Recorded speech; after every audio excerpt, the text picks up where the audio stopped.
Hello.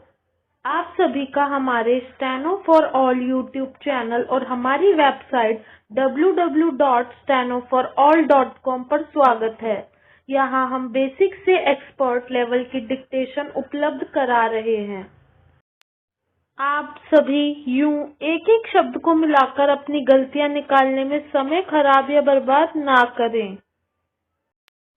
हमारी website पर जाकर किसी भी गति में अंग्रेजी और हिंदी की डिक्टेशन सुनकर उसकी तुरंत स्वतः मूल्यांकन प्राप्त करें, साथ ही अन्य बहुत कुछ।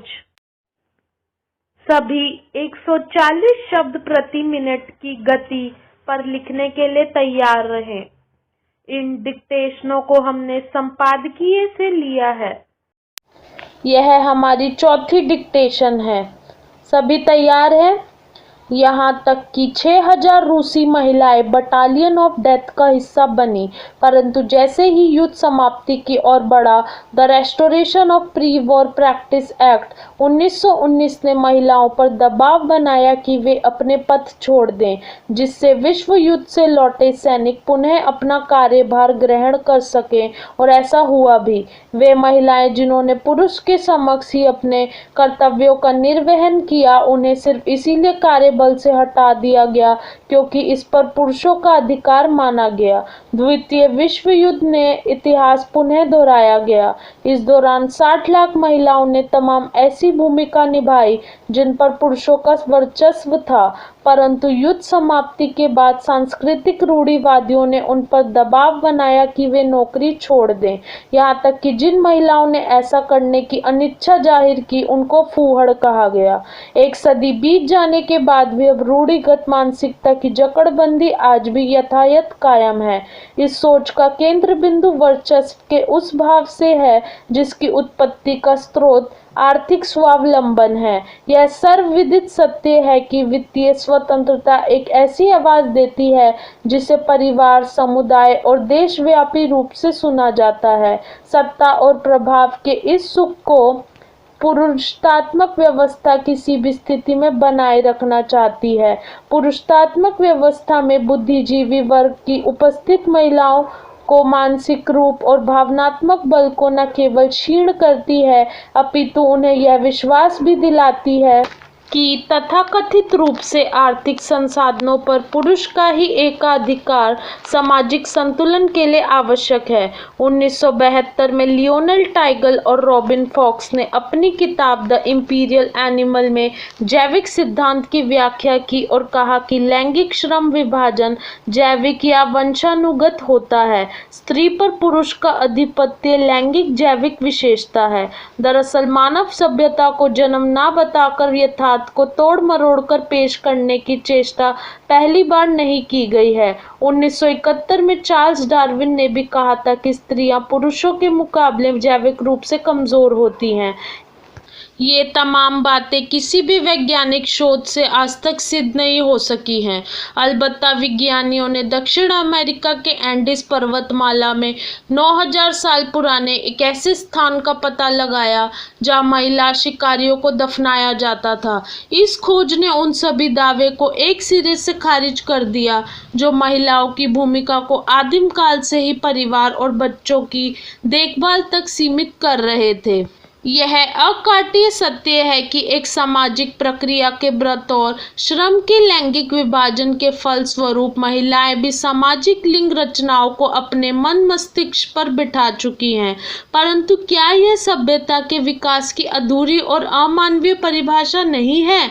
संसद को सर्वोच्च विधायी अधिकार प्राप्त है। उच्चतम न्यायालय ने भी संसदीय व्यवस्था को संविधान का आधारिक ढांचा बताया है। संसद के अपने विशेषाधिकार हैं। विशेषाधिकार संसद सदस्यों को भी प्राप्त हैं। संविधान के अनुच्छेद 105(1) में कहा गया है कि संविधान के उपबंधों, संसद की प्रक्रिया के नियमों और स्थायी आदेशों के अधीन संसद में विचार अभिव्यक्ति की स्वतंत्रता है।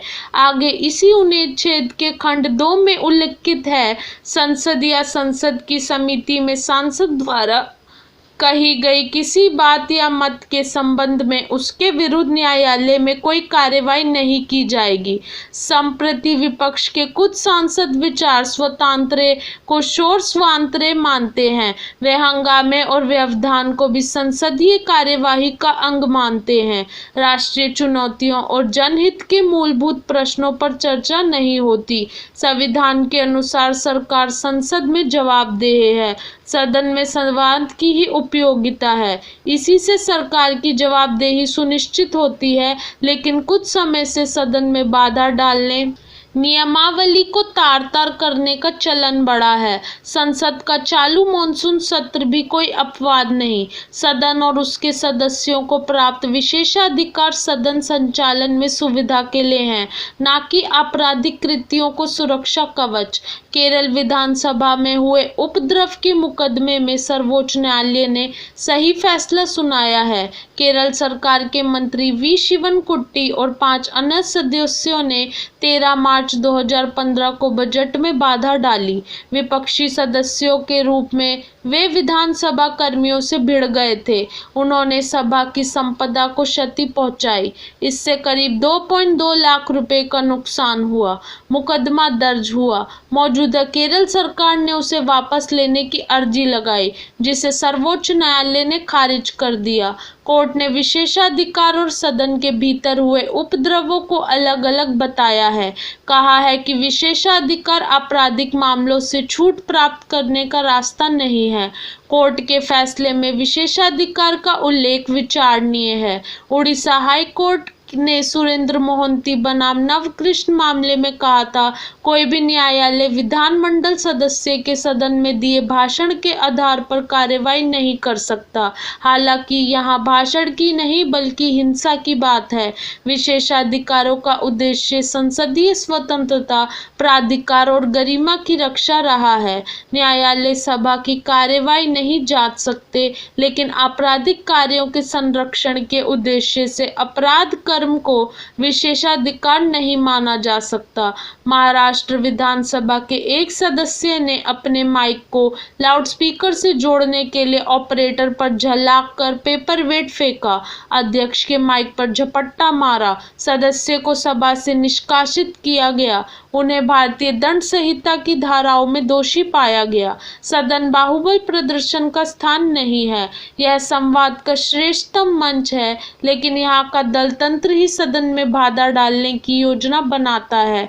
सांसदों और विधायकों को हुल्लड़ के निर्देश दिए जाते हैं। संसदीय प्रणाली पर संसद द्वारा प्रकाशित संसदीय पद्धति और प्रक्रिया में तत्कालीन प्रधानमंत्री डॉक्टर मनमोहन सिंह का प्राकथन पठनीय है।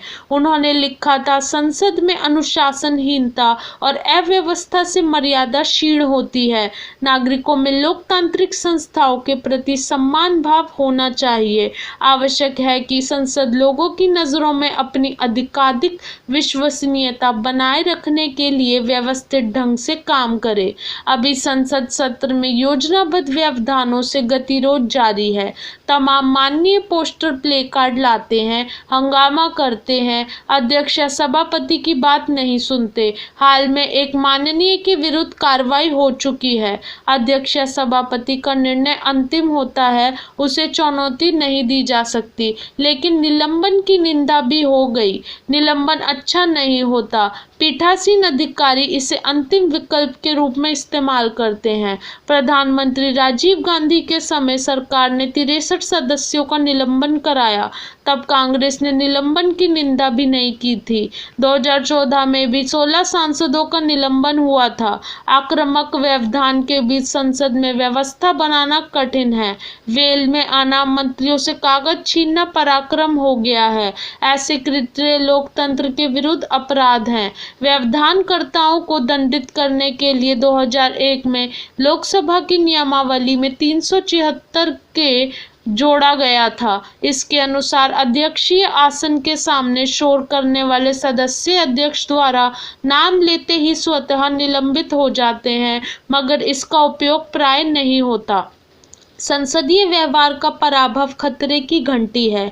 आमजन अपने जनप्रतिनिधियों को शोर मचाते देखकर निराश हैं। दुनिया के अनेक देशों में संसदीय व्यवस्था है। ब्रेक्जिट मामले को छोड़कर ब्रिटिश संसद प्राय व्यवधान नहीं हुए।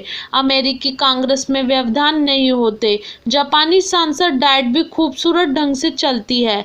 ऐसे देशों ने अपनी संसदीय व्यवस्था का सही विकास किया।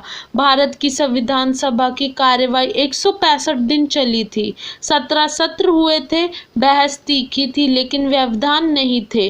पहली लोकसभा में पंडित जवाहरलाल नेहरू और डॉक्टर श्यामा प्रसाद जैसे महानुभाव थे। पहली दफा 1952 में प्रिवेंटिव डिटेंशन संशोधन विधेयक पर व्यवधान हुआ। 1963 में आधिकारिक भाषा विधेयक पर भी तनातनी थी मगर ऐसे व्यवधान अपवाद थे। 1968 तक व्यवधान नहीं थे मगर अब वे आम हो गए हैं। संसद में सदन संचालन की सुस्पष्ट नियमावली है, फिर भी हंगामा है। आखिर संसदीय कार्यवाही के मुख्य घटक क्या हैं? कुछ समय पहले राहुल गांधी ने सदन में आंख मारने का विचित्र कौशल दिखाया था। लोकसभा नियमावली में संसदीय दीर्घा का संज्ञान लेने पर रोक है। राहुल जी ने दर्शक दीर्घा में बैठे युवकों का ध्यान आकर्षित किया था। कागज छीनने फाड़ने की घटना ताजी है। क्या ऐसे कृत्य भी सदन के विशेषाधिकार हैं? केरल विधानसभा मामले में सर्वोच्च न्यायपीठ ने ऐसे कृत्यों को विशेषाधिकार से अलग आपराधिक कृत्य माना है। भारत की विश्व प्रतिष्ठा बढ़ रही है पर संसद और विधान मंडलों का काम उत्पादक नहीं है। सदनों का व्यवधान राष्ट्रीय चिंता है। पीठासीन अधिकारियों के सम्मेलनों में इस पर चर्चा हुई है पर परिणाम शून्य है। संसद ही अपनी प्रक्रिया की विधाता है। आत्मचिंतन